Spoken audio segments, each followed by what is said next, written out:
Hindi pa man muling nakakabangon mula sa sumiklab na wildfire noong nakaraang linggo, isa na naman muli ang sumiklab sa Los Angeles, USA. 24 ang napaulat na nasawi habang 16 naman ang patuloy pa rin na pinaghahanap ng mga otoridad. Yan at iba pang mga napapanahong balita mula sa iba't ibang panig ng mundo sa Global Headlines Report ni James Galange. Balita mula sa Amerika, umabot na sa 24 ang mga nasawi sa isa na namang wildfire na sumiklab sa Los Angeles sa Amerika. Ayon kay California Governor Gavin Newsom, hindi pa nakakabangon mula sa wildfire na sumiklab noong nakarang linggo. Agad na sinundan ng 6 na magkakasabay na sunog sa Los Angeles County. Kasalukuyang 16 na ang naitalang mga nawawala at puspusan ng paghahanap ng search and rescue teams. Umabot na rin sa 100,000 mga residentang inilikas at nasa 12 istruktura naman ang tinupok ng apoy.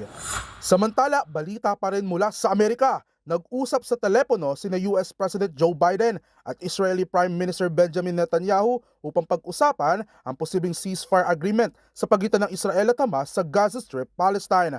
Kabilang rin sa naging usapan ay ang pagpapalaya ng ilang hostages mula Israel kapalit ng humanitarian aid mula sa Estados Unidos.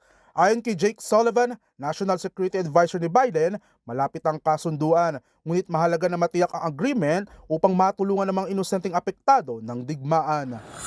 Sa iba pang balita, inaasang aabot sa 400 milyong tao ang dadalo sa Great Picture Festival sa India na itinuturing na pinakamalaking pagtitipon sa kasaysayan. Ito ay isang 12-day event na nagaganap lamang ng isang beses sa 12 taon, kung saan ang mga deboto ay nagsasagawa ng banal na pagligo sa pinagtagpo ng 3 sagradong ilog, ang Ganges, Yamuna at ang mythical na hindi nakikitang Sarawati. Pinaniniwalaan na dito ay nalilinis ang kanilang makasalanan na nagmula pa sa kanilang Hinduism tradition. At iyan ang mga nakalap nating balita mula sa iba't ibang panig ng mundo. Para sa MBC TV Network News, ito si James Galange ng DZRH TV, una sa Pilipinas, una sa Pilipino.